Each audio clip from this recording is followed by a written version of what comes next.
Shalom Bapak Ibu Saudara yang dikasihi Tuhan.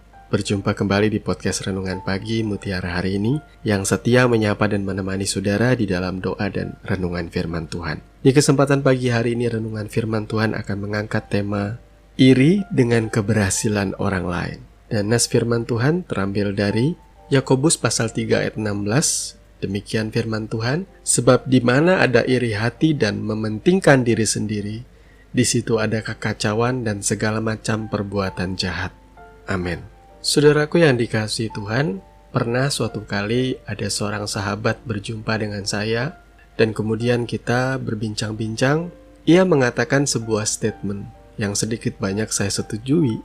Hari-hari ini, dalam pergaulan, orang lebih suka mendengar berita bahwa temannya itu mengalami suatu kebangkrutan atau mengalami masalah yang pelik, ketimbang ia mendengar bahwa sahabatnya itu sukses, diberkati luar biasa, sehingga memiliki rumah baru, mobil mewah. Kira-kira kenapa ya saudara? Jawabannya jelas. Itu semua oleh karena kita masih memiliki iri hati terhadap sesama kita. Iri hati itu bisa diartikan sebagai perasaan kurang senang bila melihat orang lain beruntung atau berhasil dalam hidupnya. Iri hati juga bisa diartikan rasa cemburu atau sirik terhadap orang lain. Yang jelas, orang yang iri hati adalah orang yang selalu tidak bisa menerima kenyataan keberhasilan orang lain. Biasanya seseorang yang hatinya dipenuhi iri hati, bisa kita pastikan ia akan jarang sekali atau bahkan tidak pernah bisa mengucap syukur kepada Tuhan. Ia selalu merasa, kok Tuhan tidak adil ya? Ia selalu membanding-bandingkan dirinya dengan orang lain. Kok dia diberkati, mengapa aku tidak? Akibatnya ia pun kehilangan damai sejahtera di dalam hatinya. Sebagaimana nas firman Tuhan di pagi hari ini berkata, sebab di mana ada iri hati dan mementingkan diri sendiri, di situ ada kekacauan dan segala macam perbuatan jahat. Itu dibuktikan di dalam kitab suci kita, kisah mengenai Kain dan Habel. Bagaimana Kain tuh iri, jealous, ya cemburu terhadap adiknya Habel. Karena persembahan dari Habel itu disukai Tuhan, dikenan oleh Tuhan, diterima Tuhan. Sementara persembahan Kain tidak begitu diindahkan oleh Tuhan. Dan berangkat dari rasa iri hati yang hebat itu, Kain akhirnya sampai tega membunuh adiknya sendiri.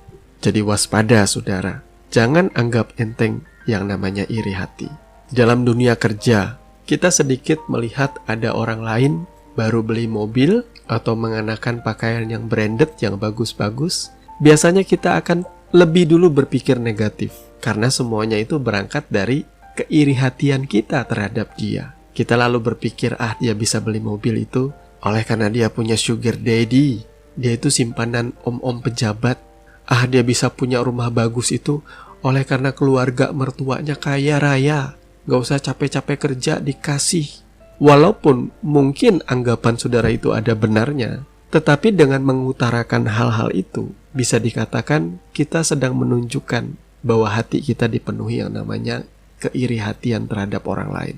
Belum lagi kalau rekan kerja kita dipromosikan, naik jabatan, sementara kita yang bekerja mati-matian tidak kunjung naik jabatan.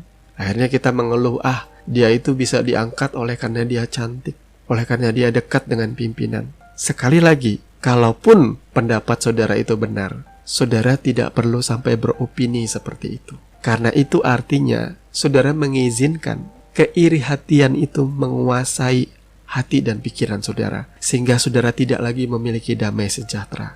Engkau akhirnya menjadi seorang penggosip. Ada pepatah duniawi yang berkata seperti ini, kita itu susah lihat orang senang dan senang lihat orang susah.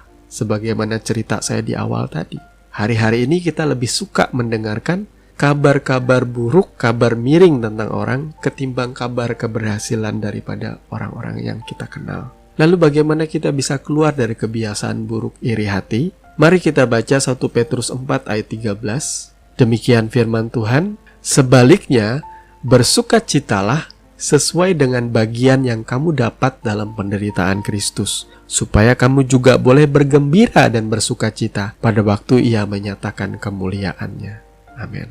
Daripada saudara menghabiskan waktu saudara dikuasai iri hati, dengki, sirik dengan keberhasilan orang, lebih baik saudara menyadari bahwa keadaan saudara sekarang itu Tuhan izinkan terjadi untuk membentuk, untuk memproses kehidupan. Biarlah hatimu jangan bersungut-sungut dan berkeluh kesah, karena itu akan semakin menambah lama prosesmu di padang gurun. Izinkan Tuhan membentuk karakter yang baik, di mana saudara dengan alami akan bersukacita atas keberhasilan orang lain, saudara bergembira atas kesuksesan orang lain, dan saudara percaya Tuhan menakar berkat bagi setiap orang-orang. Tuhan menyediakan dan mencukupkan kebutuhan saudara.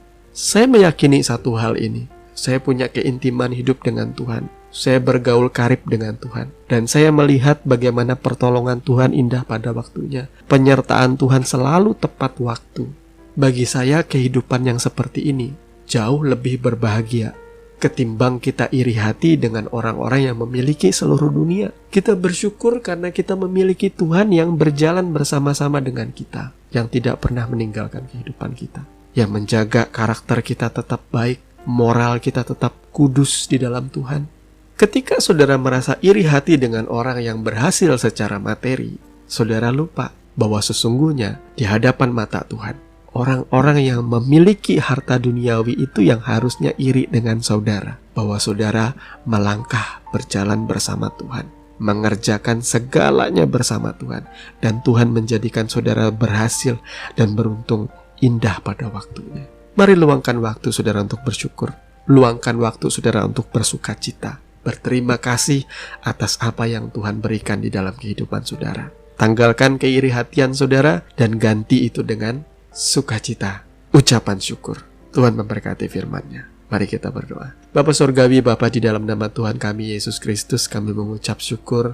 Di pagi hari ini Tuhan Engkau sudah berbicara, menegur dan mengingatkan kami bahwa kami harus meninggalkan kebiasaan kami yang buruk, mental kami yang lemah, yang selalu suka mendengar orang mengalami masalah, tetapi benci saat kami mendengar orang mengalami kesuksesan. Ajar kami Tuhan, untuk hati kami dipenuhi kasih dan sukacita yang daripada Roh Kudus, sehingga kami boleh memandang seperti Engkau memandang, dan kami selalu mengucap syukur dengan keberadaan kami.